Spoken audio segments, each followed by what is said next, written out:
ખ્યાતિ હોસ્પિટલના સીઈઓના ઘરેથી દારૂની બોટલો મળી છે। ચિરાગ રાજપૂતના કબાટમાં દારૂની બોટલો હતી। જાણે કોઈ બાર ખોલ્યો હોય એવા દ્રશ્યો સામે આવ્યા હતા। ચિરાગ રાજપૂતના ઘરમાંથી દારૂ ભરેલું કબાટ મળ્યું। કબાટમાં મોંઘીદાટ દારૂની બોટલો મળી આવી।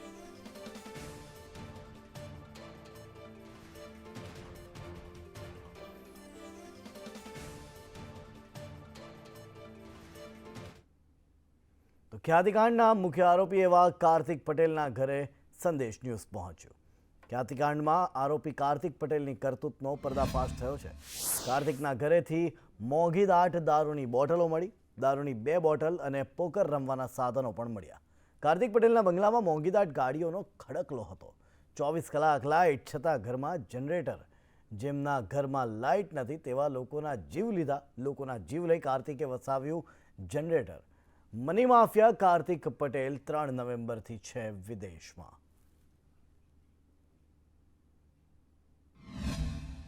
ની અંદર મુખ્ય આરોપી જે કાર્તિક પટેલ છે તે અત્યારે તો ઓસ્ટ્રેલિયાની અંદર રહે છે, પરંતુ તેનું જે વૈભવી બંગલો અમદાવાદની અંદર છે તે અમદાવાદના બંગલો પર ક્રાઇમ બ્રાન્ચની ટીમ પહોંચી છે અને સર્ચ ઓપરેશન હાથ ધર્યું છે। સર્ચ ઓપરેશન દરમિયાન 2 મોંઘીદાટ તેની દારૂની બોટલો છે, પોકર રમવાની ગેમ છે, તે અલગ અલગ જે ચીજ વસ્તુઓ છે તે મળી આવી છે। અન્ય પુરાવાઓ પણ આ બંગલોમાંથી ક્રાઇમ બ્રાન્ચને હાથે લાગશે તે પૂરી શક્યતાઓ છે। આ જે કાર્તિક પટેલ છે જે ખ્યાતિકાંડમાં મુખ્ય આરોપી છે, જેણે અનેક લોકોના જીવ લઈને પોતાનો બંગલો બનાવ્યો છે, અનેક લોકોના દિલ ચીરીને બંગલો બનાવ્યો છે। ત્યારે ખ્યાતિ હોસ્પિટલની અંદર છેલ્લા 2 દિવસથી ક્રાઇમ બ્રાન્ચની ટીમનું સર્ચ ઓપરેશન હતું, પરંતુ હવે ખ્યાતિ સાથે જે પણ લોકો જોડાયેલા છે, જે લોકો ઉપર ફરિયાદ થઈ છે, તે તમામના ઘરે ક્રાઇમ બ્રાન્ચની ટીમ પહોંચી છે અને એક બાદ એક તમામના ઘરે સર્ચ ઓપરેશન કરી રહી છે। કેમેરામેન મુકેશ સાથે જયંતિ ચૌધરી, સંદેશ ન્યૂઝ, અમદાવાદ। ખ્યાતિ હોસ્પિટલ મુદ્દે જેસીપી શરદ સિંઘલનું નિવેદન। અમે લુકઆઉટ નોટિસ પણ ઇસ્યુ કરી છે। તમામ આરોપીઓના બેંક એકાઉન્ટ ફ્રીઝ કર્યા। ચિરાગ રાજપૂત, ડોક્ટર વજીરાણીને લુકઆઉટ નોટિસ। આરોપી સંજય પટોડિયાને પણ લુકઆઉટ નોટિસ। કાર્તિક પટેલ, રાજશ્રી કોઠારીને પણ લુકઆઉટ નોટિસ। ખ્યાતિ હોસ્પિટલનું બેંક એકાઉન્ટ ફ્રીઝ કર્યા। ખ્યાતિ કેસમાં ડોક્ટર પ્રશાંત ઝડપાયો છે। પરમ દિવસે અને ગઈકાલે ખ્યાતિમાં રેડ કરી હોસ્પિટલના સીસીટીવી કબજે કર્યા છે। 13 ગામમાં હેલ્થ કેમ્પ થયા હતા, તેની પણ માહિતી એકત્ર કરાઈ છે। ફરિયાદ કરવા માંગતા હોય તો ક્રાઇમ બ્રાન્ચમાં આવી શકે। કાર્તિક પટેલ વિદેશ છે, બાકી લોકો વિદેશ નથી ગયા, ભારતમાં ક્યાંય છુપાયા છે। 5 જૂના આરોપી અને 2 નવા આરોપીઓને ત્યાં સર્ચ ચાલુ। વધુ 2 આરોપી રાહુલ જૈન, મિલિંદ પટેલ સામે ફરિયાદ। તમામના ઘરે સર્ચ ચાલુ। ખ્યાતિની કેસમાં પહેલાં જો ડૉક્ટર પ્રશાંત વજીરાની અટક કરવામાં આવ્યા હતા અને આજ સુધી આ રિમાન્ડ પર હતા। પરમ દિવસે અને ગઈકાલે ક્રાઇમ બ્રાન્ચની અલગ અલગ ટીમો અને હેલ્થ ડિપાર્ટમેન્ટની જે સ્પેશિયલાઇઝ ટીમોની સાથે મળીને રેડ કરવામાં આવી છે।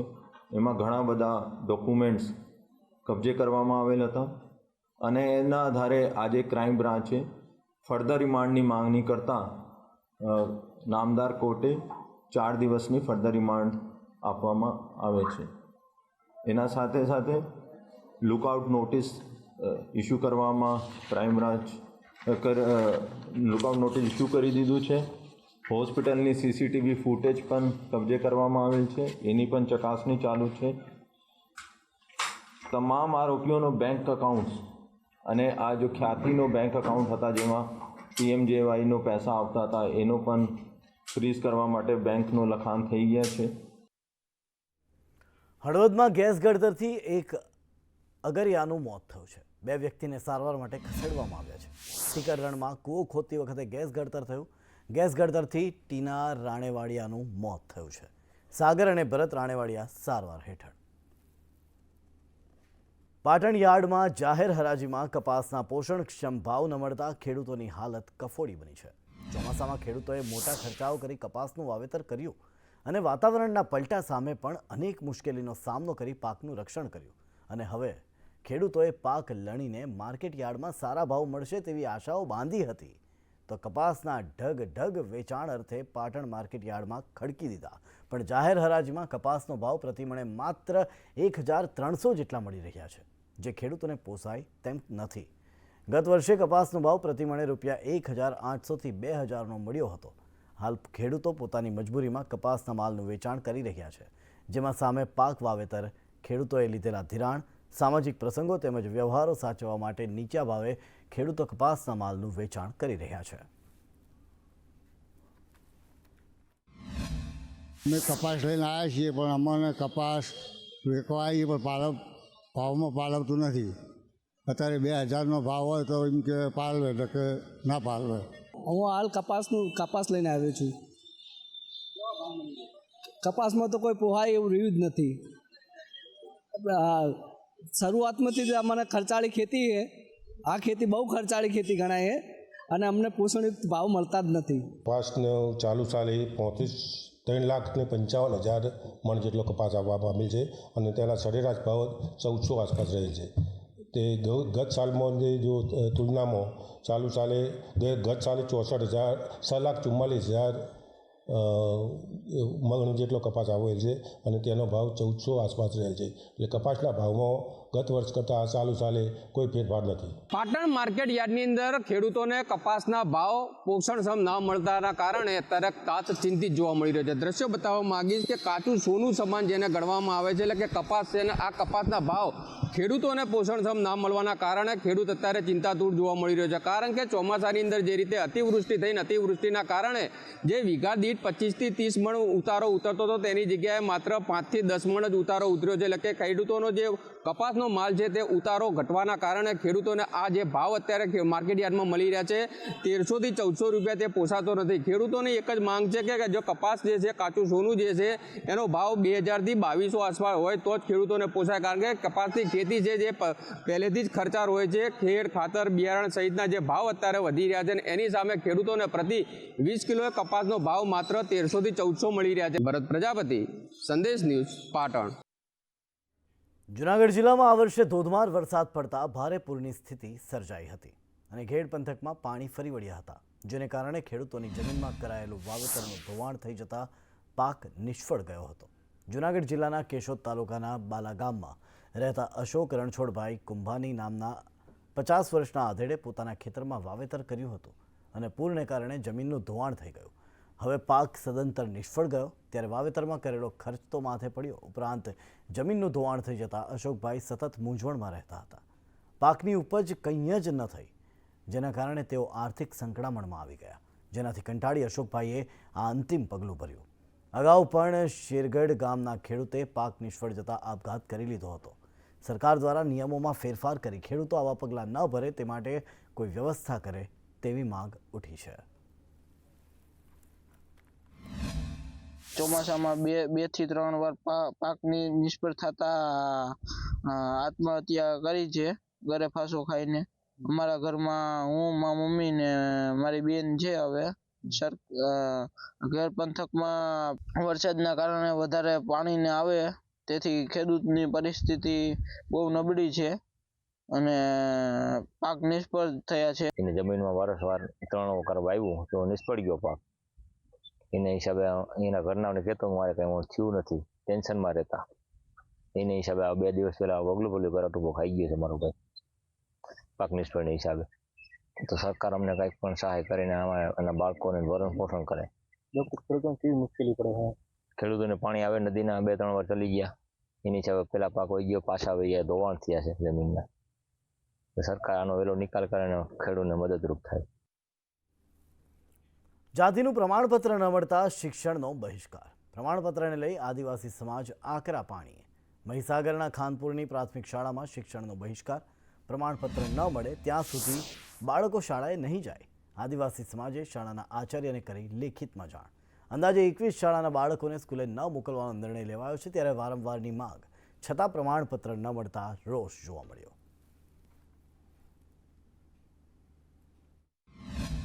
ચૌદ બાળકો આવ્યા છે. કયા ધોરણમાં? તૂટક ધોરણમાં સાહેબ. 5મા ધોરણમાં કેટલા બાળકો?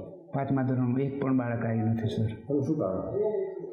ગામ લોકો કાલે 4 વાગ્યા પછી આવેલા સર અને અમને એવું કહેલું કે અમે લેખિત આપીએ છીએ સહીઓ કરીને આચાર્યશ્રીને. તો અમને જે લખાણ આપ્યું એ સાહેબ અમે તાકીને પણ આજે બાકો રજૂ કરી દીધું છે. જાતિનું પ્રમાણપત્ર ન મળતા હવે આદિવાસી સમાજ દ્વારા પોતાના બાળકોને શાળાએ મોકલવાના બંધ કરવામાં આવે છે. હું આપને એ દ્રશ્યો બતાવવા માગીશ કે ખાનપુર તાલુકાની આંતર વિસ્તારમાં આવેલી આદિવાસી સમાજની આ એક શાળા છે કે જ્યાં બાળકોની સંખ્યા નહિવત જોવા મળે છે. હું કેમેરામેનને કહીશ કે શાળામાં આવે ને તે દ્રશ્યો આપણને બતાવવા માગીશ કે છેલ્લા કેટલાય સમયથી આદિવાસી સમાજ દ્વારા જે માગણી કરવામાં આવી રહી છે અને તેને લઈને જે સરકાર પાસે અપેક્ષા છે કે જાતિનું પ્રમાણપત્ર તેમને આપવામાં આવે, પરંતુ છેલ્લા કેટલાય સમયથી ખાનપુર તાલુકાના આદિવાસી સમાજના લોકોને આ જાતિનું પ્રમાણપત્ર આપવામાં આવતું નથી. તેના કારણે જ અહીંના સ્થાનિક લોકો દ્વારા હવે પોતાના બાળકોને શાળાએ ન મોકલવાનો નિર્ણય કર્યો છે ને તેના કારણે જ આપ જોઈ શકો છો કે આ જે અંતરિયાળ વિસ્તારમાં જે શાળાઓ આવેલી છે, પ્રાથમિક શાળાઓ આવેલી છે, તેની અંદર નહિવત સંખ્યા બાળકોની જોવા મળે છે. આપ જોઈ શકો છો તે પ્રમાણે વર્ગખંડો અહીંયા ખાલીના ખાલી છે. કૌશિક જોશી, સંદેશ ન્યૂઝ, મહીસાગર. ગુજરાત સરકાર દ્વારા વિદ્યાર્થીઓને વિનામૂલ્યે સાયકલ વિતરણ કરવામાં આવે છે, પરંતુ આ સાયકલો વિદ્યાર્થીઓ સુધી પહોંચતી જ નથી. સમાજ કલ્યાણ દ્વારા આ સાયકલોનું વિતરણ કરવામાં આવે છે, પરંતુ છેલ્લા થોડા સમયથી આ સાયકલો મૂળ લાભાર્થી એટલે કે જરૂરિયાતમંદ વિદ્યાર્થીનીઓ સુધી પહોંચી વળવાના બદલે ધૂળ ખાતી કે કાટ ખાતી જોવા મળી રહી છે. તલગાજડાની PM મોડેલ સ્કૂલની 25 વિદ્યાર્થીનીઓ માટે સાયકલની દરખાસ્ત કરવામાં આવી છે. સમાજ કલ્યાણ વિભાગ પાસે સાયકલનો જથ્થો હોવા છતાં તે ફાળવવામાં નથી આવતી. એક તરફ જરૂરિયાતમંદ વિદ્યાર્થીનીઓ સાયકલ વગર હેરાન થઈ રહી છે, તથા બીજી તરફ નેશનલ હાઈવે પાસે આવેલા સરકારી કુમાર છાત્રાલય ગ્રાઉન્ડમાં ખુલ્લેઆમ 2000 જેટલી સાયકલો ધૂળ ખાઈ રહી છે. ત્યારે જોવાનું રહેશે કે આ ધૂળ ખાતી સાયકલો જરૂરિયાતમંદ વિદ્યાર્થીનીઓ સુધી ક્યારે પહોંચે છે. વર્ષ 2023-24માં અમારી શાળામાં જે અભ્યાસ કરતી હોસ્ટેલ સિવાયની અપડાઉન કરતી દીકરીઓ જે છે એમની 25 દીકરીઓની દરખાસ્ત કરવામાં આવેલ છે, જે સાયકલ આજ દિન સુધી અમને મળેલ નથી. સાહેબ કેટલા સમયમાં સાયકલ આપવાની હોય છે, એવું કાંઈ નિયમ હોય છે એમનો? ના, હવે એ તો સમાજ કલ્યાણ ખાતાને આ બાબતે ખ્યાલ હોય. અને સાહેબ સાયકલનો જથ્થો હજી પડ્યો છે અને વેસ્ટેજ જેવો પડ્યો છે, તો કેમ નથી આપતું એવું કાંઈ તમને એની તપાસ? ના, અમારે તો જ્યારે સાયકલ આપવાની હોય ત્યારે ઉપરથી સમાજ કલ્યાણ ખાતા દ્વારા જાણ કરવામાં આવે કે ભાઈ આ જગ્યાએથી તમે સાયકલ જે છે એ લઈ લેવાની છે અને બાળકોને એનું વિતરણ કરવાનું છે, જે અગાઉ અમે આપેલી જ છે. ટોરેન્ટ ગ્રુપના મહેતા પરિવાર પ્રેરિત UNM ફાઉન્ડેશનની પહેલ અભિવ્યક્તિ ધ સિટી આર્ટ્સ પ્રોજેક્ટની 6ઠ્ઠી આવૃત્તિનો 2 અલગ અલગ સ્થળોએ પ્રારંભ થયો. તમામ વય અને વર્ગના કલા રસિકોની ઉપસ્થિતિમાં પ્રારંભ થયો. પ્રથમ દિવસે ગુજરાત યુનિવર્સિટી કેમ્પસના એમ્ફી થિયેટર ખાતે સુપ્રસિદ્ધ નાટ્યકાર અને દિગ્દર્શક સૌમ્ય જોશી દ્વારા ઉદ્ઘાટન નાટ્ય પ્રદર્શન ઓહ વુમન્યા રજૂ કરવામાં આવ્યું. જ્યારે અટીરા કેમ્પસ ખાતે ખુશી લંગારિયાએ ક્લાસિકલ કન્ટેમ્પરરી ડાન્સ સંગીતકારિણી તાના રીરીની થીમ સાથે પોતાનું ઉદ્ઘાટન નૃત્ય પ્રદર્શન રજૂ કર્યું. જૂનાગઢમાં એક જ સરખી નંબર પ્લેટવાળી શિવશક્તિ અને શ્રીનાથ લખેલી 2 ટ્રાવેલ્સ RTO વિભાગે ઝડપી પાડી. પરિક્રમામાં ભાવિકોને લેવા મૂકવા માટે આ બંને ટ્રાવેલ્સો આવી હોવાનું RTOની તપાસમાં સામે આવ્યું. એટલું જ નહીં, પરંતુ અગાઉ વલસાડ RTO દ્વારા આ જ નંબર પ્લેટવાળી 3જી ટ્રાવેલ્સ ડિટેઇન કરાઈ હોવાનું પણ સામે આવ્યું છે. ગુજરાતમાં પ્રથમ વખત એક જ નંબર પ્લેટ લગાવી 3 ટ્રાવેલ્સ ચાલતા હોવાની ઘટના સામે આવતા RTOએ તપાસનો ધમધમાટ શરૂ કર્યો છે. આમ ટેક્સ ચોરી કરવા માટે ટ્રાવેલ્સ સંચાલકો દ્વારા આવા કૌભાંડ આચરતા હોવાનું ખુલ્યું છે અને પરિક્રમા દરમિયાન આ બંને ટ્રાવેલ્સ સામસામે આવી જતા તપાસ દરમિયાન સમગ્ર મામલાનો ઘટસ્ફોટ થયો છે. સિટી એરિયામાં એક જ નંબરની 2 બસ વહન કરી રહી છે.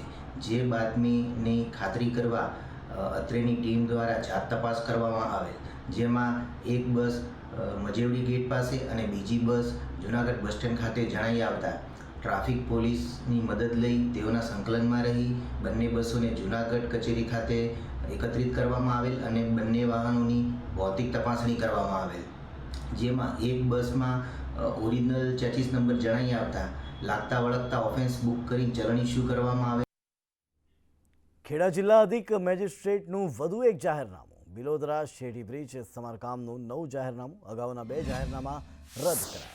વહીવટીતંત્રના જાહેરનામાથી જનતા ત્રસ્ત. નડિયાદ મોડાસા રૂટને ડાયવર્ટ કરવાની માંગ.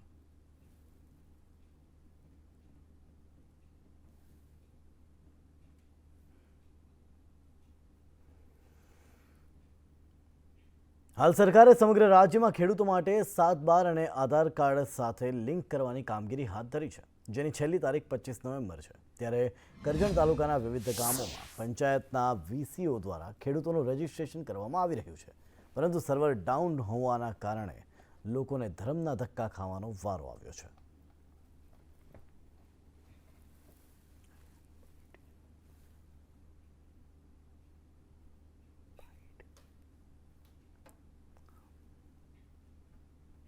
કમાટીબાગમાં બ્રિજ બનાવવાને લઈ વિવાદના એંધાણ. પક્ષીઘર પ્રાણીઘરને જોડતો બ્રિજ બનાવવાની દરખાસ્ત મનપાના અંદાજિત ભાવથી વધુ ભાવે અપાઈ શકે છે કોન્ટ્રાક્ટ. સ્થાયી સમિતિમાં મંજૂરી અપાઈ છે કે કેમ તે મોટો સવાલ. 32.20% વધુના ભાવે કોન્ટ્રાક્ટરને કામની મુકાઈ દરખાસ્ત. કોન્ટ્રાક્ટરને કામ આપવા સ્થાયી સમિતિમાં દરખાસ્ત મુકાઈ. અંદાજે 14 કરોડના ખર્ચે પિલ્લર વગર બ્રિજ બનાવવાની દરખાસ્ત. જર્જરિત બ્રિજની બાજુમાં જ નવો બ્રિજ બનાવવાની દરખાસ્ત. વડોદરા શહેરમાં મોરબી બ્રિજ હોનારત બાદ તમામ બ્રિજોની સ્ટ્રેન્થની ચકાસણી કરવામાં આવી હતી.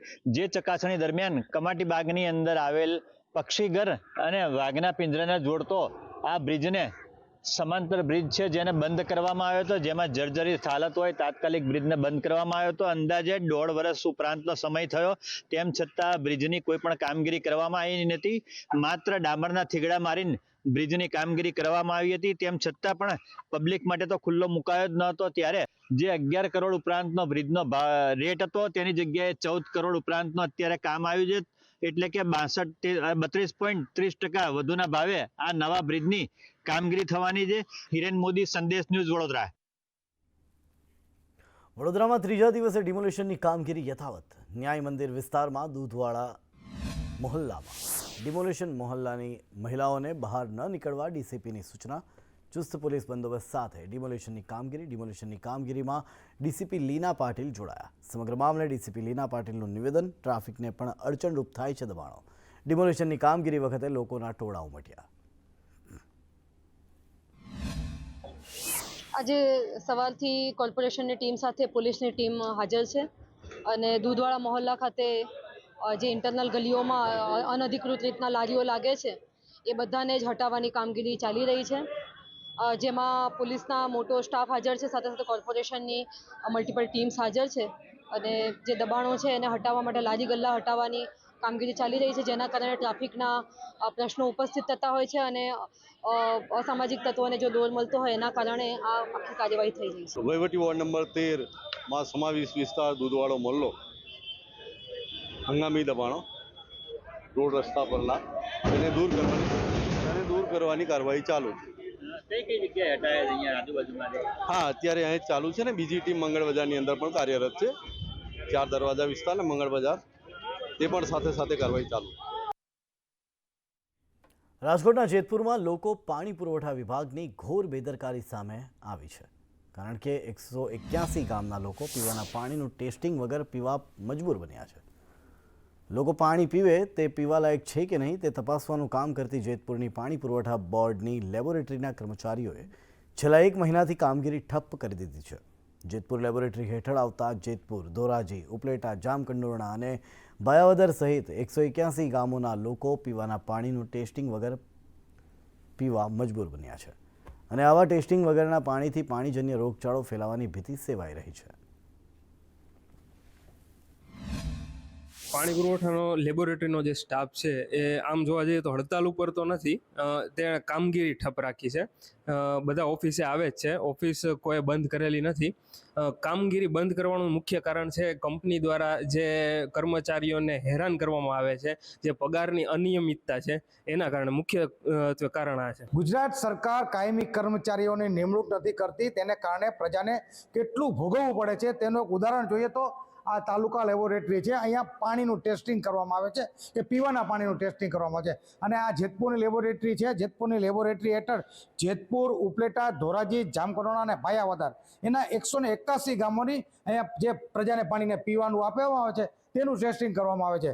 તેમાં આ જે કર્મચારીઓ છે તેની પગાર ન થવાના કારણે આઉટસોર્સથી કર્મચારી ભરેલા છે અને તેને કારણે તેનો પગાર થતો નથી. તો તેની જે ડીકોસ્ટ એજન્સી છે તેઓએ તેમને પગાર ન ચૂકવતા કર્મચારીઓ બધા આવે છે પરંતુ કોઈ કામગીરી નથી કરતા. હિતેશ રાઠોડ, સંદેશ ન્યૂઝ, જેતપુર. રાજકોટમાં રેલવે સ્ટેશનની લિફ્ટ બંધ થતાં હાલાકી. લિફ્ટ બંધ થતાં દિવ્યાંગ સહિત લોકોને હાલાકી.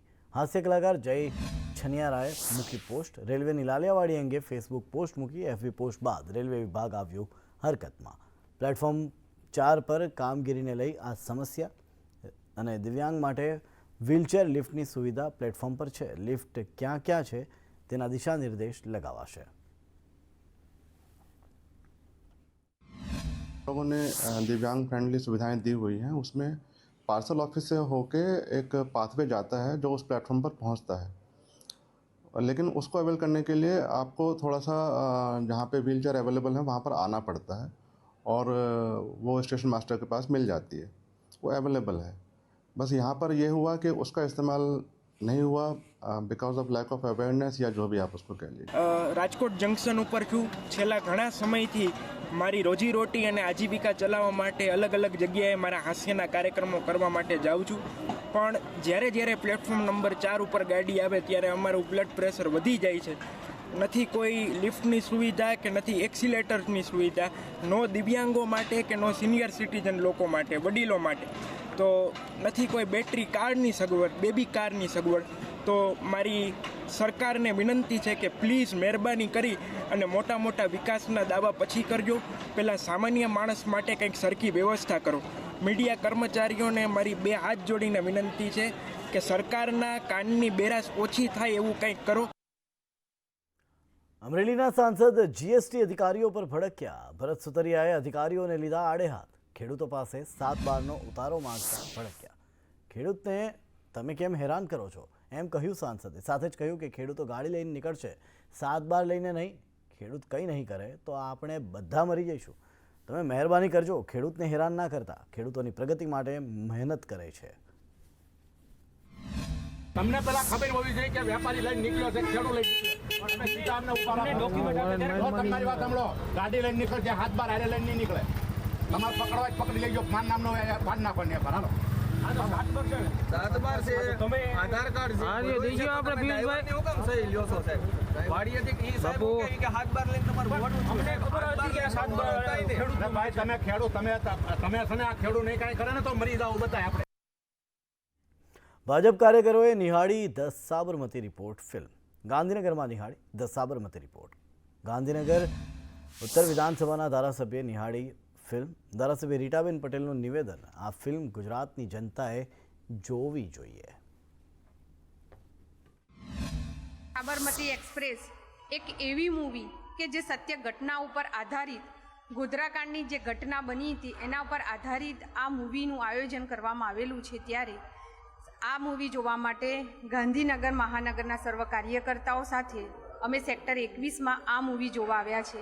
આ મૂવી રાજ્ય સરકારે ટેક્સ ફ્રી કરી છે કે જેથી ગુજરાતની જનતા જાણી શકે કે જ્યારે ગોધરાકાંડ બન્યો ત્યારે સત્ય હકીકત શું હતી અને એની અંદર એ ટ્રેનની અંદર કેટલાય નિર્દોષ યુવાનો, મહિલાઓ અને બાળકોને સળગાવી દેવામાં આવ્યા હતા. એ ઘટના પર આધારિત આ મૂવી બનાવવામાં આવી છે. આ મૂવીને કાલે ગુજરાતના મુખ્યમંત્રી ભૂપેન્દ્રભાઈ પટેલ સાહેબે પણ કાર્યકર્તાઓની સાથે નિહાળી. આજે ગાંધીનગર મહાનગરમાં માન્ય ધારાસભ્યશ્રી દ્વારા ગાંધીનગરના અમારા કાર્યકર્તાઓ, ચૂંટાયેલી પાકના નગરજનો માટે ગોધરાકાંડ સાબરમતી એક્સપ્રેસ જે 2002માં જે સળગાવવામાં આવેલી, અયોધ્યાથી દર્શન કરીને આવેલા નિર્દોષ બાળકો, વૃદ્ધો, આ પિક્ચરમાં જોયું છે એ પ્રમાણે નિર્દોષ લોકોને જીવતા સળગાવવાનો જે પ્રયાસ થયેલો અને એને ખોટી રીતે સરકારને બદનામ કરવામાં, ક્યાંક કોઈક વ્યક્તિને બદનામ કરવા માટે ખોટી આખી ચિત્ર ઊભું કરીને ગુજરાત રાજ્યને બદનામ કરવાનું જે કાવતરું થયું હતું એને આ પિક્ચર દ્વારા એક આઈનો બતાવવામાં આવ્યો છે.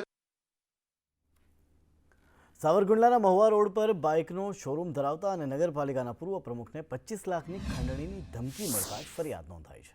પાલિકાના પૂર્વ પ્રમુખ રાજુભાઈ દોશીને અશરફ કુરેશી નામના પત્રકારે આજથી 1.5 વર્ષ પહેલાં તેમના શોરૂમમાં જઈને રૂપિયા 25 લાખની ખંડણીની માંગણી કરી હતી. ત્યારબાદ પોતાના પેપરમાં આવનારા ફોટાઓ, અવારનવાર ફોટાઓ અને અયોગ્ય લખાણો મૂકી સતત માનસિક ત્રાસ અને બદનામ કરતો હોવાનો આરોપ લાગ્યો છે. જો ખંડણી નહીં આપે તો મારી નાખવાની ધમકી મળતા રાજુભાઈએ સાવરકુંડલા પોલીસ સ્ટેશને ફરિયાદ નોંધાવી છે. પોલીસે આરોપીની અટકાયત કરી આગળની કાર્યવાહી હાથ ધરી છે.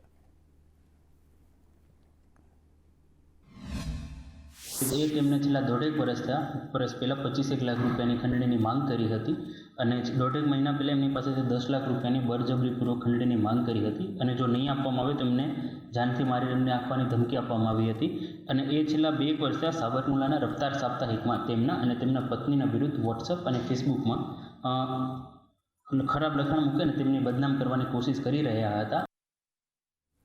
સાવરકુંડલા નગરપાલિકાના પૂર્વ પ્રમુખને ખંડણીની ધમકી મળી છે. ખંડણી માગી જાનથી મારી નાખવાની ધમકી. રાજુ દોશીને અશરફે આપી હત્યાની ધમકી. 10 લાખની ખંડણી માગી, આપી ધમકી. દોશીની ફરિયાદના આધારે આરોપીની ધરપકડ.